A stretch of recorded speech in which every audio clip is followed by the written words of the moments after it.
ஒன்று ரெண்டு சாமுவேல் என்னும் திருநூல்களில் இஸ்ரேல் அரசுரிமையின் தொடக்க வரலாறு காணப்படுகிறது. ஒன்று ரெண்டு அரசர்கள் என்னும் இந்நூல்கள் அதன் தொடர்ச்சியாக அமைந்துள்ளன. ஒன்று அரசர்கள் 3 பகுதிகளை கொண்டுள்ளது. இஸ்ரேல் மக்களினம் முழுவதன் மேலும் சாலமோன் அரசுரிமை பெறுதல், அவர் தந்தை தாவீது இறத்தல், சாலமோனின் ஆட்சியும் மாட்சியும், எருசலேமில் அவர் எழுப்பிய கோவிலின் சிறப்பு, நாடு தெற்கு வடக்கு என்ற 2 அரசுகளாக பிரிதல், அவற்றை கிமு 850 வரை ஆண்ட அரசர்களின் வரலாறு. இவ்விரு நூல்களிலும் ஒவ்வொரு அரசனும் ஆண்டவருக்கு அவன் காட்டிய பற்றுறுதிக்கேற்ப தீர்ப்பு வழங்கப்படுகிறான். ஆண்டவரிடம் காட்டும் பற்றுறுதி நாட்டுக்கு வெற்றியை தருகின்றது.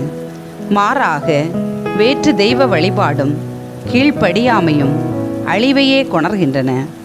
இந்த அளவுகோலின்படி வடநாட்டு அரசர்கள் எல்லாருமே தீய வழியில் நடந்தார்கள் என்றும், தென்னாட்டு அரசர்களில் சிலரும் அவ்வாறு நடந்தார்கள் என்றும் காட்டப்படுகிறது.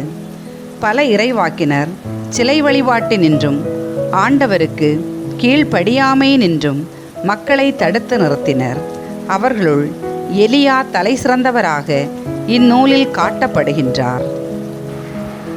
ஒன்று அரசர்கள். அதிகாரம் 1. தாவீதின் முதுமை பருவம். தாவீது அரசர் முதுமை பருவம் அடைந்தார். அத்தள்ளாத வயதில் போர்வைகளால் அவரை போர்த்தியும் அவரால் குளிரை தாங்க இயலவில்லை. எனவே அவருடைய அலுவலர் அவரிடம், அரசே, எம் தலைவராகிய உமக்கென ஓர் இளம் கன்னிப்பெண்ணை தேடப் போகிறோம். அவள் அரசராகிய உமக்கு தாதியாக இருந்து பணிவிடை புரிவாள். அவள் உமக்கருகில் படுத்து எம் தலைவரும் அரசருமாகிய உமது குளிரை போக்குவாள் என்றனர். அவ்வாறே அவர்கள் இஸ்ரேல் நாடெங்கும் சென்று அழகிய ஓர் இளம் பெண்ணுக்காக தேடி அலைந்து சூனேம் ஊரை சார்ந்த அபிசாகு என்பவளை கண்டு அவளை அரசரிடம் அழைத்து வந்தார்கள். பேரழகியான அந்த இளம்பெண் அரசருக்கு தாதியாயிருந்து பணிவிடை புரிந்து வந்தாள். ஆனால் அரசர் அவளோடு கூடி வாழவில்லை. அதோனியா அரசுரிமை நாடல். அகித்து என்பவளிடம் பிறந்தவனான அதோனியா நானே அரசனாவேன் என்று செருக்குடன் சொல்லிக்கொண்டு தனக்கென தேர் படையையும் குதிரை படையையும் தம்முன் கட்டியம் கூறி செல்ல 50 பேரையும் பயிற்சி செய்து வைத்திருந்தான். நீ ஏன் இப்படி செய்கிறாய் என்று அவன் தந்தை அவனை ஒருபோதும் கண்டித்ததே இல்லை. அவன் அழகு மிக்கவன், அப்சலோமுக்கு பின் பிறந்தவன். அவன் செருயாவின் மகனான யோவாபுடனும் குருவாகிய அபியத்தாருடனும் கூடி ஆலோசனை செய்தான். அவர்கள் அதோனியாவுக்கு துணை நின்றார்கள்.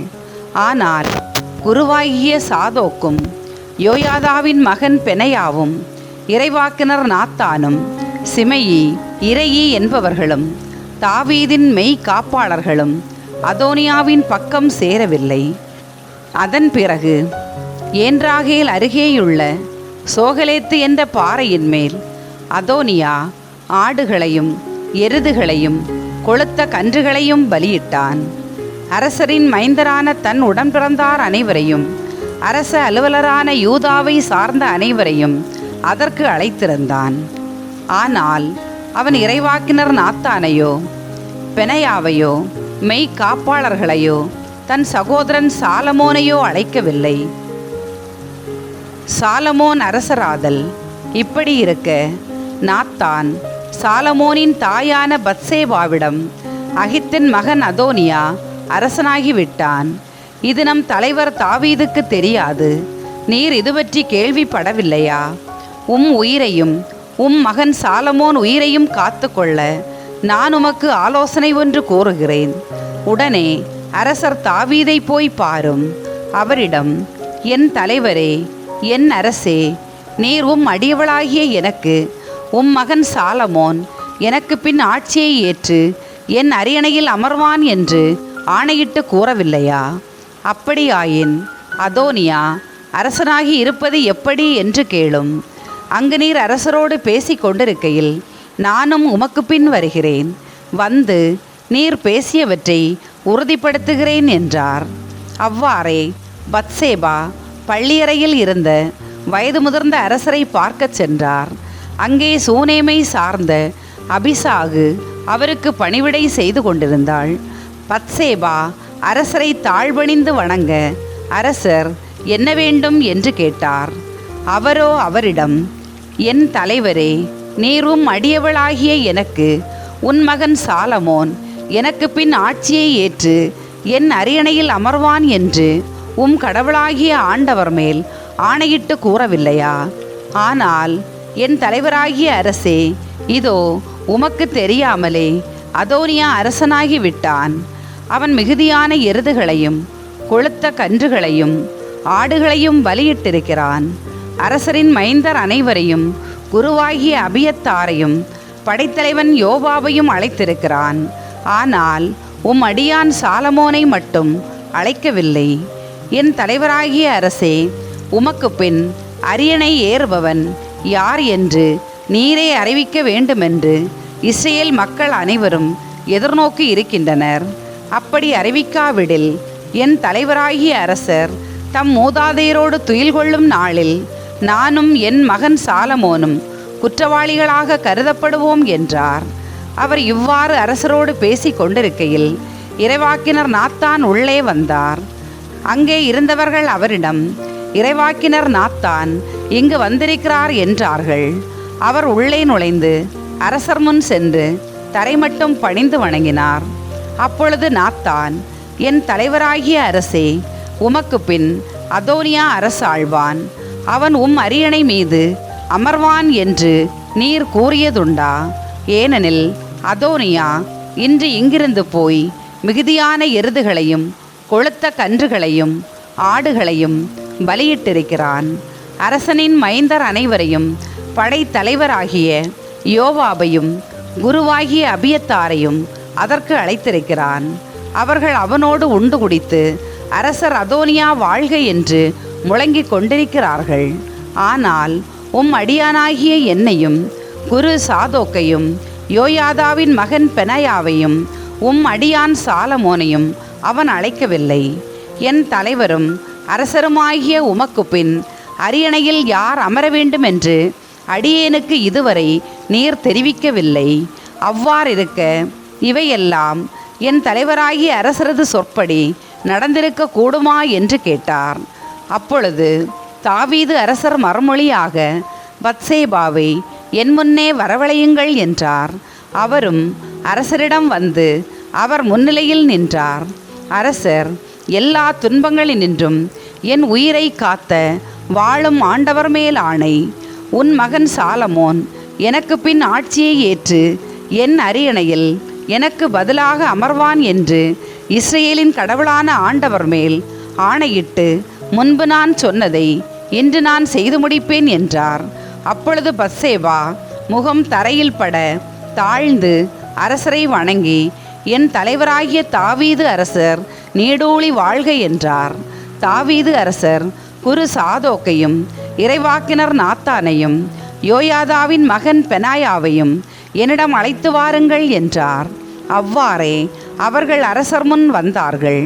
அரசர் அவர்களிடம், உங்கள் தலைவனுடைய அலுவலரும் நீங்களும் சேர்ந்து என் மகன் சாலமோனை என் கோவேறு கழுதையின் மேல் அமர்த்தி கீகோனுக்கு அழைத்து செல்லுங்கள். அங்கே குரு சாதோக்கும் இறைவாக்கினர் நாத்தானும் அவனை இஸ்ரேலின் அரசனாக திருப்பொழிவு செய்யட்டும். எக்காலம் முழங்க சாலமோன் அரசர் வாழ்க என்று வாழ்த்துங்கள். அதன்பின் அவனை இங்கே அழைத்து வாருங்கள். அவன் வந்து என் அரியணை மீது அமர்ந்து எனக்கு பதிலாக அரசாழ்வான்.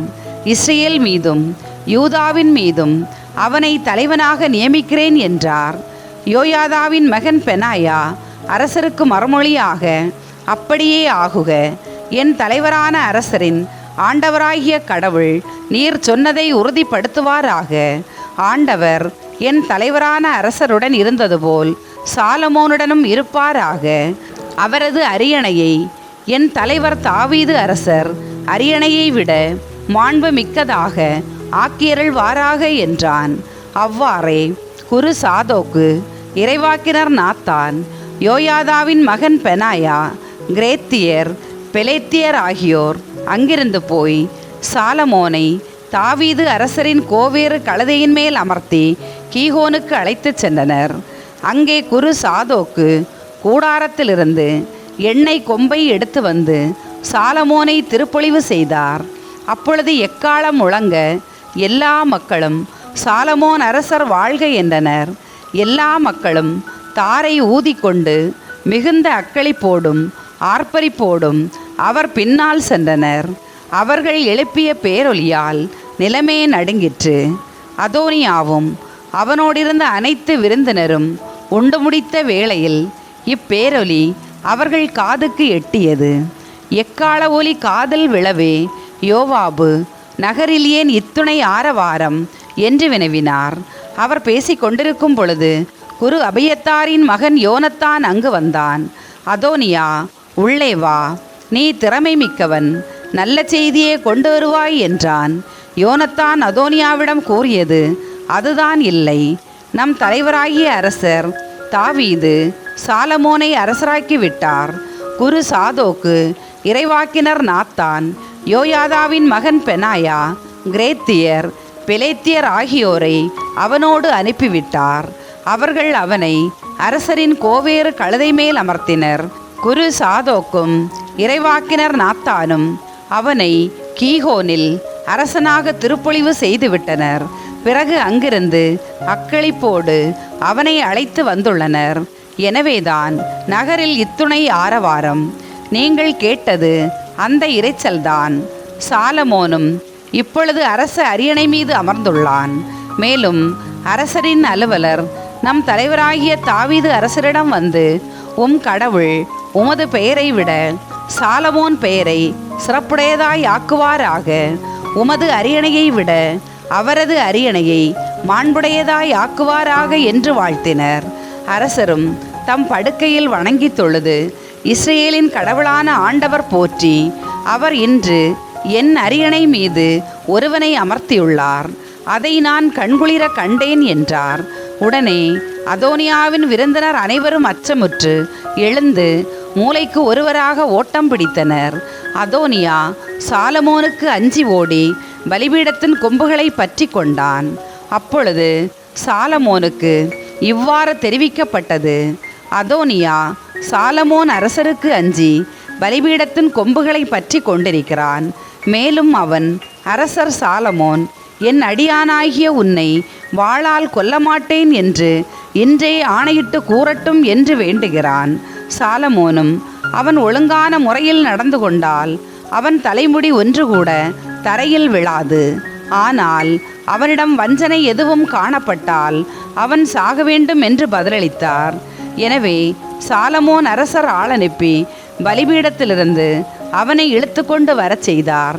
அவனும் வந்து சாலமோன் அரசர் முன் வீழ்ந்து வணங்கினான். சாலமோன் அவனிடம், நீ உன் வீட்டுக்கு போகலாம் என்றார். 1 அரசர்கள் அதிகாரம் 2. தாவீது சாலமோனுக்கு தந்த இறுதி அறிவுரை. தாவீதின் இறுதி நாள் நெருங்கின போது அவர் தம் மகன் சாலமோனுக்கு பணித்து கூறியது இதுவே: அனைத்துலகும் போகும் வழியே நானும் போகிறேன்.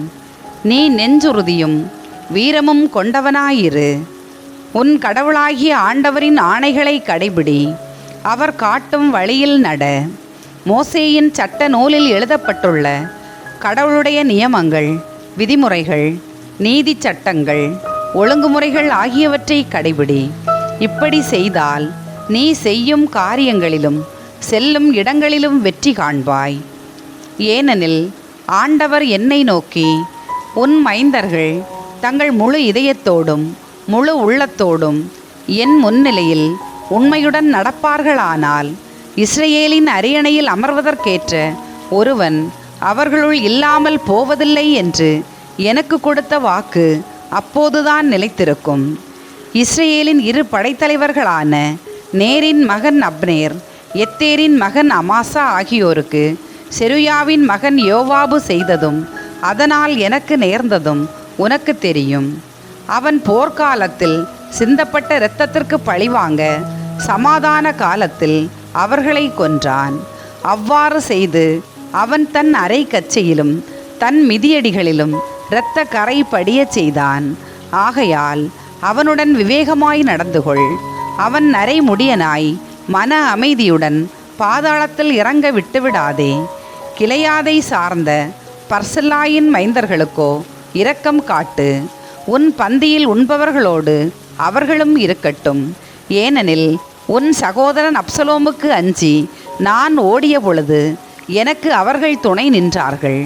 இன்னும் கேள், பகிரிம் ஊரை சார்ந்த பென்யமின் ஆகிய கேராவின் மகன் சிமையி உன்னோடு இருக்கிறான் அல்லவா? அவன் மகனேமிக்கு நான் சென்றபோது மிகவும் இழிவான முறையில் பேசி என்னை சபித்தான். ஆயினும் யோர்தானுக்கு அருகில் என்னை சந்திக்க வந்தபோது உன்னை வாளால் கொல்லமாட்டேன் என்று ஆண்டவர் மேல் ஆணையிட்டு அவனுக்கு நான் சொன்னேன். எனினும் நீ அவனை குற்றமற்றவனாக எண்ணிவிடாதே. நீ விவேகமுள்ளவன். அவனுக்கு என்ன செய்ய வேண்டும் என்று உனக்கு தெரியும். அவன் நரைமுடியனாய் இரத்தத்தில் தோய்ந்து பாதாளத்தில் இறங்கும்படி செய். தாவீதின் இறப்பு. பின்னர் தாவீது தம் மூதாதையருடன் துயில் கொண்டு தாவீதின் நகரில் அடக்கம் செய்யப்பட்டார். தாவீது இஸ்ரேலின் மீது ஆட்சி செலுத்திய காலம் 40 ஆண்டுகள். அவர் எபிரோனில் 7 ஆண்டுகளும் எருசலேமில் 33 ஆண்டுகளும் ஆட்சி செலுத்தினார். சாலமோன் தம் தந்தை தாவீதின் அரியணையில் அமர்ந்தார். அவருடைய ஆட்சி உறுதியாக நிலைநாட்டப்பட்டது. அதோனியா கொலை செய்யப்படல். அகித்தின் மகன் அதோனியா சாலமோனின் தாய் பத்சேபாவிடம் வந்தான். நீ வருவதன் நோக்கம் என்ன? சமாதானமா என்று அவர் கேட்டார். அதற்கு அவன், ஆம், சமாதானமே என்றான். பிறகு அவன், நான் உம்மிடம் ஒன்று சொல்ல வேண்டும் என்றான். அவரும் சொல் என்றார். அதற்கு அவன், அரசுரிமை என்னுடையதே. நான் அரசனாக வேண்டுமென்று இஸ்ரேல் மக்கள் அனைவரும் விரும்பினர். இது உமக்கு தெரிந்ததே. ஆனால் நடந்தது வேறு.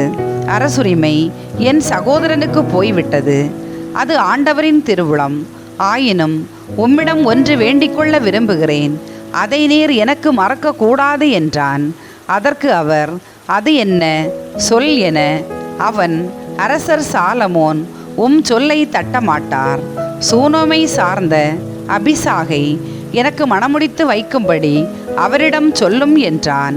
அதற்கு பத்சேபா, நல்லது, நான் உனக்காக அரசரிடம் பரிந்து பேசுகிறேன் என்றார். பத்சேபா அதோனியாவுக்காக அரசர் சாலமோனிடம் பரிந்து பேசும்படி போனார். அப்பொழுது அரசர் எழுந்து அவரை எதிர்கொண்டு வந்து வணங்கியபின் தம் அரியணையில் அமர்ந்து கொண்டார். அரசரின் தாய்க்கு அவரது வலப்புறத்தில் ஓர் இருக்கை போடப்பட்டது. அவரும் அதில் அமர்ந்தார். அப்போது அவர், நான் உன்னிடம் கேட்க விரும்பும் சிறு வேண்டுகோள் ஒன்று உண்டு. அதை நீ மறக்கக்கூடாது என்றார். அதற்கு அரசர், கேளுங்கள் அம்மா, நான் மறக்க மாட்டேன் என்றார். அப்போது அவர், சூனேமை சார்ந்த அபிசாகை உன் சகோதரன் அதோனியாவுக்கு மணமுடித்து கொடுக்க வேண்டும் என்றார். அரசர் சாலமோன் தம் தாய்க்கு மறுமொழியாக, சூனோமை சார்ந்த அபிசாகை அதோனியாவுக்காக நீர் கேட்பதேன்? இந்த அரசையும் அவனுக்காக நீர் கேட்டிருக்கலாமே. அவன்தான் என் மூத்த சகோதரனாயிற்றே. மேலும் குரு அபியத்தாரும் செருயாவின் மகன் யோவாபும் அவர் பக்கம் இருக்கின்றனரே என்று சொன்னார். பிறகு அரசர் சாலமோன் ஆண்டவர் மேல் ஆணையிட்டு, அதோனியா சொன்ன இந்த வார்த்தை அவன் உயிருக்கே கேடு விளைவிக்கும். இல்லையேல் கடவுள் எனக்கு தகுந்த தண்டனை அளிப்பாராக. எனவே என் அரசுரிமையை நிலைநிறுத்தி என் தந்தை தாவீதின் அரியணையில் என்னை அமர்த்தி தாம் சொன்னபடி என் குடும்பத்தை அரச பரம்பரையாக்கினவரான வாழும் ஆண்டவர் மேல் ஆணை, அதோனியா இன்றே கொல்லப்படுவான் என்று சொன்னார். சாலமோன் அரசர் யோயாதாவின் மகன் பெனாயாவுக்கு கட்டளையிட்டு அனுப்பினார். அவனும் அதோனியாவை தாக்கவே அவனும் இறந்தான். அபியத்தார் நாடு கடத்தப்படல். பிறகு அரசர் குரு அபியத்தாரை நோக்கி, நிலங்கள் இருக்கிற அனத்தோத்திற்கு போய்விடும். நீர் சாக வேண்டியவர். இருப்பினும் இன்று நான் உம்மை கொல்ல மாட்டேன். ஏனெனில் நீர் என் தந்தை தாவீதுக்கு முன்னால் தலைவராகிய ஆண்டவரின் பேழையை தூக்கி வந்தீர். மேலும் என் தந்தைக்கு துன்பம் வந்த போதெல்லாம் நீரும் அவரோடிருந்து துன்பம் அனுபவித்தீர் என்றார். இவ்வாறு அபியத்தார் ஆண்டவரின் குருவாய் இராதபடி சாலமோன் அவரை விலக்கிவிட்டார். ஆண்டவர் சீலோவில் ஏலியின் வீட்டாரை பற்றி உரைத்த வார்த்தை இவ்வாறு நிறைவேறியது. யோவாபு கொலை செய்யப்படல். இந்த செய்தி யோவாபுக்கு எட்டியது. அவர் அப்சலோமின் பக்கம் சாராமல் அதோனியாவின் பக்கம் சார்ந்திருந்தவர். ஆகையால் அவர் ஆண்டவரின் கூடாரத்திற்கு ஓடி பலிபீடத்தின் கொம்புகளை பற்றி கொண்டார். யோவாபு ஆண்டவரின் கூடாரத்திற்கு ஓடிப்போனார் என்றும் பலிபீடத்தின் அருகே அவர் நிற்கிறார் என்றும் சாலமோன் அரசருக்கு அறிவிக்கப்பட்டது. அப்போது சாலமோன் யோயாதாவின் மகன் பெனாயாவை அனுப்பி, நீ போய் அவனை வெட்டி வீழ்த்து என்றார்.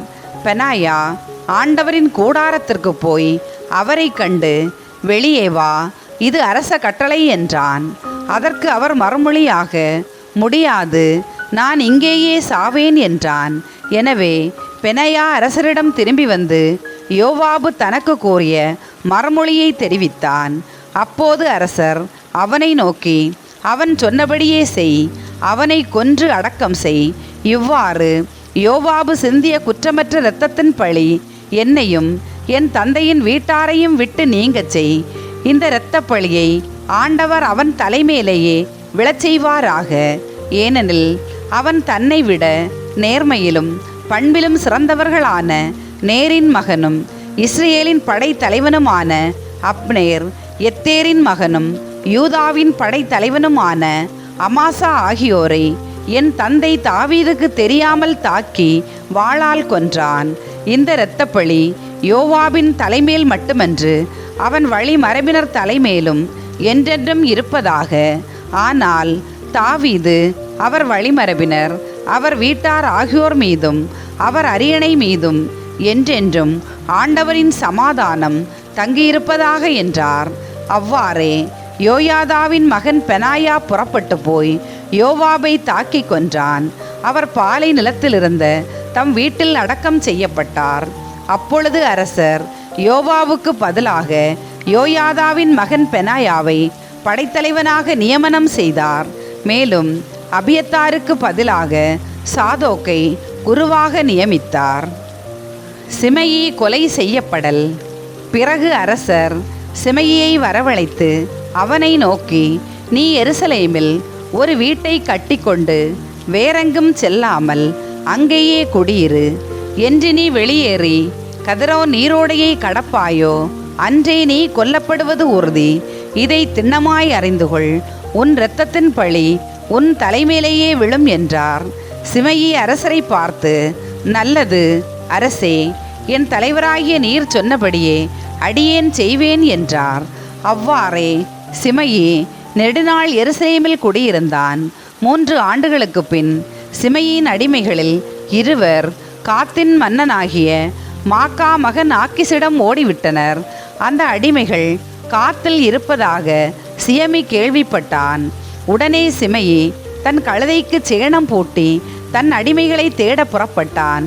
அவன் காத்திலிருந்து ஆக்கிசிடம் சென்று தன் அடிமைகளை கண்டு அங்கிருந்து அவர்களை கூட்டிக் கொண்டு வந்தான். சிமையி எருசலேமிலிருந்து காத்துக்கு போய் திரும்பி வந்தான் என்று சாலமோனுக்கு அறிவிக்கப்பட்டது. அப்போது அரசர் சிமையை வரவழைத்து, என்று நீ வெளியேறி வேறெங்காவது போவாயோ, அன்றே நீ கொல்லப்படுவது உறுதி. இதை திண்ணமாய் அறிந்துகொள் என்று நான் உனக்கு முன்பே எச்சரிக்கை செய்து உன்னையும் ஆண்டவர் மேல் ஆணையிடச் செய்யவில்லையா? நீயும் அதற்கு நல்லது, நீர் சொன்னபடி கேட்கிறேன் என்று பதில் கூறவில்லையா? அப்படி இருக்க ஆண்டவர் மேல் நீ இட்ட ஆணையையும் உனக்கு நான் இட்ட கட்டளையையும் மீறியது ஏன் என்று கேட்டார். மேலும் அரசர் சிமையை பார்த்து, என் தந்தை தாவீதுக்கு நீ இழைத்த தீங்குகள் அனைத்தையும் பற்றி உன் நெஞ்சே அறியும். ஆகையால் நீ செய்த தீங்கு உன்னையே அழிக்கும்படி ஆண்டவர் செய்வார். ஆனால் அரசராகிய சாலமோன் ஆசி பெற்றவராயிருப்பார். தாவீதின் அரியணையும் ஆண்டவர் முன்னிலையில் என்றென்றும் நிலைத்து நிற்கும் என்று சொன்னார். பின்னர் யோயாதாவின் மகன் பெனாயாவுக்கு அரசர் கட்டளையிட அவன் சென்று சிமையை தாக்கவே அவனும் இறந்தான். இவ்வாறு சாலமோனின் ஆட்சி நிலைநிறுத்தப்பட்டது. 1 அரசர்கள் அதிகாரம் 3. சாலமோன் ஞானத்திற்காக மன்றாடல். பின்னர் சாலமோன் எகிப்து மன்னனான பார்வோனின் மகளை மணந்து பார்வோனுடன் உடன்பாடு செய்து கொண்டார். மேலும் தம் அரண்மனை, ஆண்டவர் இல்லம், எருசலேமின் சுற்றுமதில் ஆகியவற்றை கட்டி முடிக்கும் வரை அவளை தாவீதின் நகரில் தங்கியிருக்கச் செய்தார். அந்நாள் வரை ஆண்டவரின் பெயருக்கு கோவில் எழுப்பப்படவில்லை. எனவே மக்கள் தொழுகை மேடுகளில் பலியிட்டு வந்தார்கள். ஆண்டவர் மீது சாலமோன் அன்பு கொண்டு தம் தந்தையான தாவீது விதித்த நியமங்களின்படி நடந்து வந்தார். ஆனால் அவரும் தொழுகை மேடுகளில் பலியிட்டு தூபம் காட்டி வந்தார்.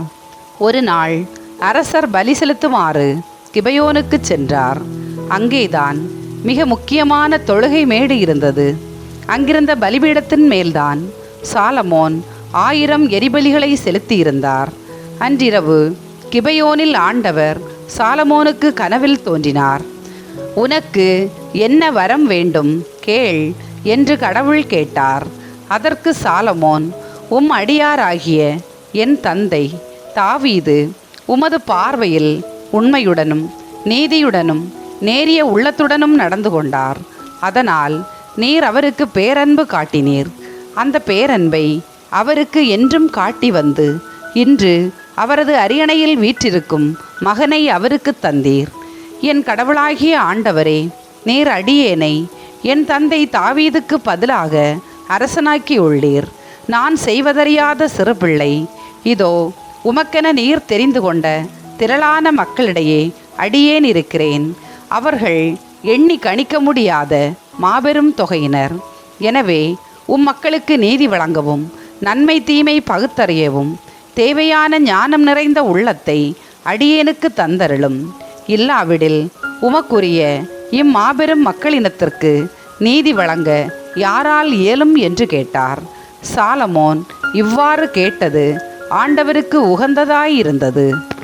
கடவுள் அவரிடம், நீடிய ஆயுளையோ செல்வத்தையோ நீ கேட்கவில்லை, உன் எதிரிகளின் சாவையும் நீ விரும்பவில்லை.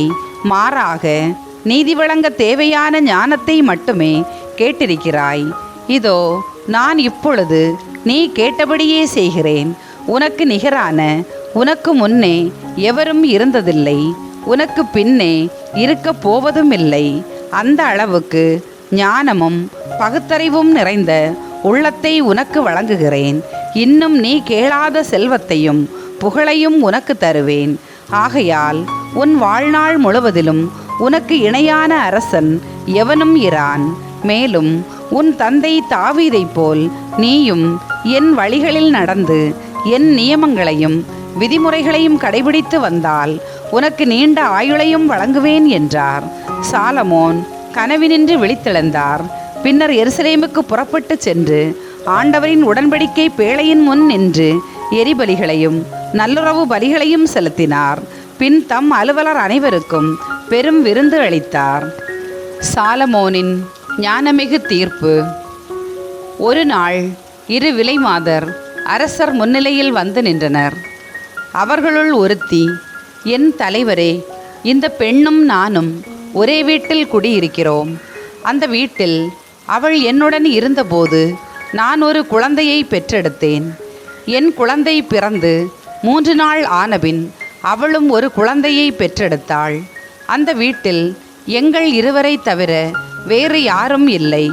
இவள் இரவில் தூங்கும்போது தன் மகன் மீது புரண்டு விட்டதால் அவன் இறந்து போனான். அவள் நள்ளிரவில் எழுந்து, பணிப்பெண்ணாகிய நான் தூங்கிக் கொண்டிருக்கையில் என் அருகில் கிடந்த என் மகனை எடுத்து தன் நெஞ்சருகில் வைத்து கொண்டு இறந்துவிட்ட தன் மகனை என் நெஞ்சருகில் கிடத்திவிட்டாள். விடியற்காலையில் பிள்ளைக்கு பால் கொடுக்க நான் எழுந்தபோது ஐயோ, அது செத்து கிடந்தது. சற்று விடிந்தபின் பிள்ளையை உற்று பார்த்தபோது அது நான் பெற்ற பிள்ளை அல்ல என்று கண்டேன் என்றாள். இதை கேட்ட மற்றவளோ, இல்லை, உயிரோடு இருப்பதே என் பிள்ளை, செத்துப்போனது உன் பிள்ளை என்றாள். முதல் பெண்ணோ, இல்லை, செத்த பிள்ளைதான் உன்னுடையது, உயிரோடிருக்கும் பிள்ளை என்னுடையது என்றாள். இவ்வாறு அரசர் முன் அவர்கள் வாதாடினர். அப்பொழுது அரசர், என்ன இது? ஒருத்தி, உயிரோடு இருக்கிற இவன் என் மகன், செத்துவிட்டவன் உன் மகன் என்கிறாள். மற்றவளோ, இல்லை, செத்துவிட்டவன் உன் மகன், உயிரோடு இருக்கிறவன் என் மகன் என்கிறாள் என்றார். பின்னர் அரசர், ஒரு வாளை கொண்டு வாருங்கள் என்றார். அவ்வாறே அவர்கள் அரசரிடம் ஒரு வாள் கொண்டு வந்தனர். பிறகு அரசர் உயிரோடிருக்கும் குழந்தையை இரண்டாக வெட்டி ஒரு பாதியை ஒருத்தியிடமும் மறுபாதியை மற்றொருத்தியிடமும் கொடுங்கள் என்றார். உடனே உயிரோடிருந்த பிள்ளையின் தாய் தன் மகனுக்காக நெஞ்சம் பதறி அரசரிடம், வேண்டாம், என் தலைவரே, கொல்ல வேண்டாம், உயிரோடிருக்கும் குழந்தையை அவளிடமே கொடுத்து விடுங்கள் என்று வேண்டினாள். மற்றவளோ, அது எனக்கும் வேண்டாம், உனக்கும் வேண்டாம், அதை இரண்டாக வெட்டுங்கள் என்றாள். உடனே அரசர், உயிரோடிருக்கும் அந்த குழந்தையை கொல்ல வேண்டாம், முதல் பெண்ணிடமே கொடுங்கள், அவள்தான் அதன் தாய் என்று முடிவு கூறினார். அரசரளித்த தீர்ப்பை பற்றி இஸ்ரேல் மக்கள் எல்லோரும் கேள்விப்பட்டனர். நீதி தீர்ப்பு வழங்குவதற்கென கடவுள் அருளிய ஞானம் அவரிடம் உள்ளது என்று கண்டு அவருக்கு அஞ்சி நடந்தனர். 1 அரசர்கள் அதிகாரம் 4. சாலமோனின் அலுவலர். சாலமோன் அரசர் இஸ்ரேலர் அனைவர் மீதும் ஆட்சி செலுத்தி வந்தார். அவருடன் இருந்த அதிகாரிகள் இவர்களே: குரு சாதோக்கின் மகன் அசரியா, தலைமைச் செயலர்; சீசாவின் மைந்தர் எலிகோரேபு, அகியா, அமைச்சன்; அகிலூதின் மகன் யோசபாத்து, படைத்தலைவன்; யோயாதாவின் மகன் பெனாயா; குருக்கள் சாதோக்கு, அபியத்தார்; தலைமை கண்காணிப்பாளன் நாத்தானின் மகன் அசரியா; அரசரின் ஆலோசகன் நாத்தானின் மகன் குரு சாபூது; அரண்மனை மேற்பார்வையாளன் அகிசார்; கட்டாய வேலைக்காரர் மேற்பார்வையாளன் அப்தாவின் மகன் அதோனிராம். இஸ்ரேல் நாடெங்கும் சாலமோனின் கீழ் 12 ஆளுநர் இருந்தனர். அவர்கள் அரசருக்கும் அவரது அரண்மனைக்கும் வேண்டிய உணவுப் பொருட்களை சேகரித்து கொடுத்து வந்தார்கள். அவர்கள் மாதத்திற்கு ஒருவராக ஆண்டு முழுவதும் தேவையான பொருட்களை சேகரித்து தந்தார்கள். அவர்களின் பெயர்கள்: பென்கோர், மலைநாடான எப்ராயிம் இவனுக்கு உரியது; பென்தெக்கர், மாக்காசு, சாயல்பிம், பெத்செமேசு, ஏலோன், பெத்கானான் ஆகிய நகர்கள் இவனுக்கு உரியவை; பென்கெசது, அருபோத்து, சோக்காவும், ஏபேர் பகுதி முழுவதும் இவனுக்கு உரியவை. சாலமோனின் மகள் தாப்பாத்தின் கணவன் பென் அபினதாபு, நாபத்தோர் பகுதி முழுவதும் இவனுக்கு உரியது. அகிலூதின் மகன் பாகனா, தானாக்கு, மெகிதோ, பெத்சான் நகர் பகுதிகளும், சாரத்தானை அடுத்து இஸ்ரேலுக்கு தெற்கே பெத்சானில் இருந்து ஆபேல் மெகோலா வரை யோக்மாயாமின் மறுபக்கம் உள்ள பகுதியும் இவனுக்குரியவை. பென்கெபர், ராமோத்து கிளையாதும், மனாசேயின் மகன் யாயிற்கு சொந்தமான கிளையாது நாட்டு சிற்றூர்களும், பாசானில் உள்ள அர்கோபு நாட்டின் மதிர் சுவர்களும், வெண்கல குறுக்கு கம்பிகளும் கொண்ட 60 நகர்களும் இவனுக்குரியவை. இத்தோவின் மகன் அகினதாபு மகனையும் இவனுக்கு உரியது. சாலமோனின் மகள் பாஸ்மத்தின் கணவன் அகிமாசு, நப்தலி இவனுக்கு உரியது. ஊசாயின் மகன் பகானா, ஆசேர், பெயலோத்து இவனுக்கு உரியவை. பார்வாகின் மகன் யோசபாத்து, இசக்கார் இவனுக்கு உரியது. ஏலாவின் மகன் சிமையி, பென்யமின் இவனுக்கு உரியது. ஊரியின் மகன் கெபேர், எமேரியரின் மகன் சீகோனுக்கும் பாசானின் மன்னன் ஓகுக்கும் உரியதாயிருந்த கிளையாது நாடு இவனுக்குரியது. சாலமோனின் சீரும் சிறப்பும்.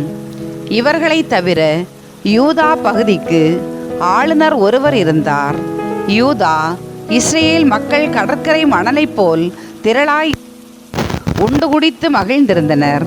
சாலமோன் யூப்ரதீசு தொடங்கி பெலிஸ்தியரின் நாடு வரையிலும் எகிப்தின் எல்லை வரையிலும் இருந்த நாடுகளின் மேலும் ஆட்சி செலுத்தி வந்தார்.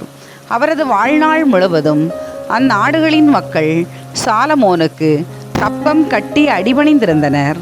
சாலமோன் வீட்டில் நாள்தோறும் உணவுக்காக தேவைப்பட்டவை 30 கலம் மிருதுவான மாவு, 60 கலம் நெய், கொழுத்த மாடுகள் 10, மேய்ச்சலிலிருந்து வந்த மாடுகள் 20, ஆடுகள் 100, கலைமான்கள், சிறுமான்கள், வரையாடுகள், கொழுத்த கோழிகள் ஆகியவை திப்சாவிலிருந்து காசா வரையிலும் யூப்ரதீசின் மேற்கு புறத்திலுள்ள நாடுகள் அனைத்தின் மீதும் அந்த ஆற்றுக்கு மேற்கே இருந்த அரசுகள் அனைத்தின் மீதும் அவர் ஆட்சி செலுத்தி வந்தார். எல்லைப்புற பகுதிகள் அனைத்திலும் அமைதி நிலவியது. சாலமோனின் வாழ்நாளெல்லாம் தான் முதல் பேர்சபா வரையிலும் பரவியிருந்த யூதா இஸ்ரேல் மக்கள் பாதுகாப்புடன் வாழ்ந்தனர். அவர்களுள் ஒவ்வொருவரும் திராட்சை தோட்டங்களையும் அத்தி மரங்களையும் உடமையாக கொண்டிருந்தனர். சாலமோனுக்கு இருந்த தேர்க்குதிரை லாயங்கள் 40,000, குதிரை வீரர்கள் 12,000, ஆளுநர்கள் அவரவர் முறைப்படி மாதந்தோறும் அரசர் சாலமோனுக்கும் அவரோடு உணவு அருந்தி வந்த அனைவருக்கும் தேவையான உணவுப் பொருட்களை கொடுத்து வந்தார்கள். ஒரு குறையும் வைக்கவில்லை. மேலும் அவர்கள் தேர் குதிரைகளுக்கும் கோவேறு கழுதைகளுக்கும் தேவைப்பட்ட வார் கோதுமையையும் வைக்கோலையும் தங்களுக்கு குறிக்கப்பட்ட முறையின்படி அவை இருந்த இடத்திற்கு கொண்டு வந்தார்கள். கடவுள் சாலமோனுக்கு மிகுந்த ஞானத்தையும் அறிவு கூர்மையையும் கடற்கரை மணலென பரந்த அறிவாற்றலையும் அளித்திருந்தார். கீழை நாட்டினர் அனைவரின் ஞானத்தையும் எகிப்தியரின் எல்லா வகை ஞானத்தையும் விட சாலமோனின் ஞானம் சிறந்ததாய் விளங்கிற்று. எசுரனாகிய ஏத்தானை விட ஏமான், கல்கோல், தர்தா என்ற மாகோலின் புதல்வர் மற்ற மனிதர் அனைவரையும் விட அவரே ஞானத்தில் சிறந்து விளங்கினார். சுற்றிலுமிருந்த நாடுகள் அனைத்திலும் அவர் புகழ் பரவிற்று. அவர் 3000 நீதிமொழிகளை உரைத்தார். அவர் இயற்றிய பாடல்களின் எண்ணிக்கை 1005. லெபனோனின் கேதுரு முதல் சுவரில் முளைக்கும் ஈசோப்பு வரை உள்ள எல்லா மர வகைகளை குறித்தும் நடப்பன, பரப்பன, ஊர்வன, நீந்துவன ஆகியவற்றை குறித்தும் கருத்துரை வழங்கினார். சாலமோனின் ஞானத்தை கேட்க பல்வேறு இனத்தை சார்ந்தவர் அவரை நாடி வந்தனர். அவரது ஞானத்தை பற்றி கேள்வியுற்ற பின்னர் அனைவரும் அவரை தேடி வந்தனர். 1 அரசர்கள் அதிகாரம் 5. திருக்கோவில் கட்டுவதற்கான சாலமோனின் முன்னேற்பாடுகள். தீரின் மன்னர் ஈராம் தாவீதுக்கு அவரது வாழ்நாளெல்லாம் நண்பராயிருந்தார். சாலமோன் தம் தந்தையாகிய தாவீதுக்கு பின் அரசராக திருப்பொழிவு பெற்றுள்ளார் என்று அவர் கேள்விப்பட்டு தம் தூதரை அவரிடம் அனுப்பினார். சாலமோனும் ஈராமிடம் தூதனுப்பி, ஆண்டவர் என் தந்தை தாவீதின் எதிரிகளை அவருக்கு அடிபணிய செய்யும் வரை எப்பக்கமும் இடையராது போர் நடந்து வந்தது என்பது உமக்கு தெரியும். இதனால் தம் ஆண்டவராகிய கடவுளின் பெயருக்கு கோவில் எழுப்ப அவரால் முடியாமல் போயிற்று என்பதும் உமக்கு தெரியும். இப்பொழுதோ என் கடவுளாகிய ஆண்டவர் என் எல்லைகள் எங்கும் அமைதி நிலவும்படி செய்திருக்கிறார். எனக்கு எதிரியும் இல்லை, இடையூறும் இல்லை.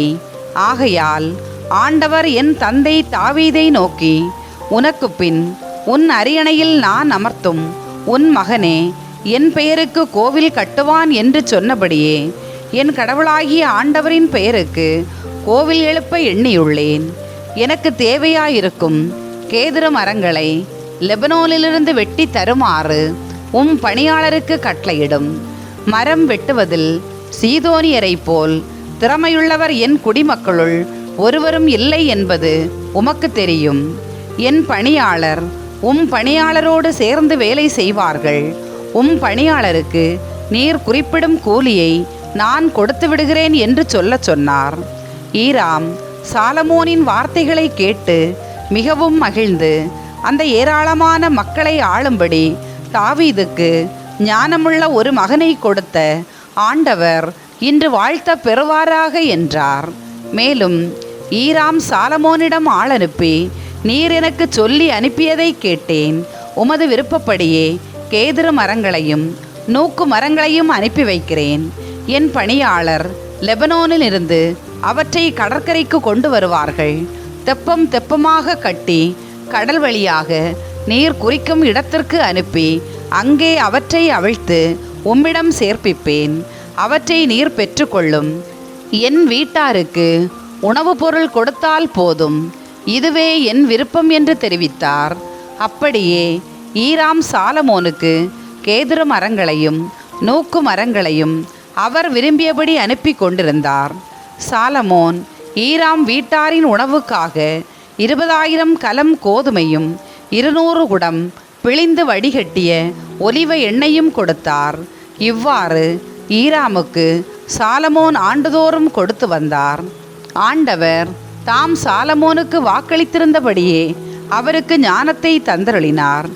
ஈராமும் சாலமோனும் நல்லுறவு கொண்டிருந்தனர். இருவரும் உடன்படிக்கை செய்து கொண்டனர். அரசர் சாலமோன் இஸ்ரேல் முழுவதில் இருந்தும் 30,000 பேரை கட்டாய வேலைக்கு உட்படுத்தினார். ஒவ்வொரு மாதமும் அவர்களுள் 10,000 பேரை லெபனோனுக்கு மாற்றி மாற்றி அனுப்பி வைத்தார். அவர்கள் 1 மாதம் லெபனோனில் வேலை செய்வார்கள், 2 மாதம் வீட்டில் இருப்பார்கள். அதோனிராம் கட்டாய வேலையை கண்காணித்து வந்தான். சுமை தூக்க 70,000 பேரையும் மலைநாட்டில் கல்வெட்ட 80,000 பேரையும் சாலமோன் அமர்த்தியிருந்தார். வேலையை கவனிக்க சாலமோனால் நியமிக்கப்பட்ட உயர் அதிகாரிகளை தவிர வேலையாட்களை மேற்பார்வையிட 3,300 கண்காணிகளும் இருந்தார்கள். அரசரின் கட்டளைப்படி அவருடைய ஆட்கள் கோவிலுக்கு அடித்தளமிட தேவையான கற்களை செதுக்குவதற்கென மிக பெரிய தரமான கற்களை வெட்டினார்கள். சாலமோனின் சிற்பிகளும் ஈராமின் சிற்பிகளும் கெபேல் ஊராரும் சேர்ந்து கோவில் கட்டுவதற்கான மரங்களையும் கற்களையும் செதுக்கி தயார் செய்தனர்.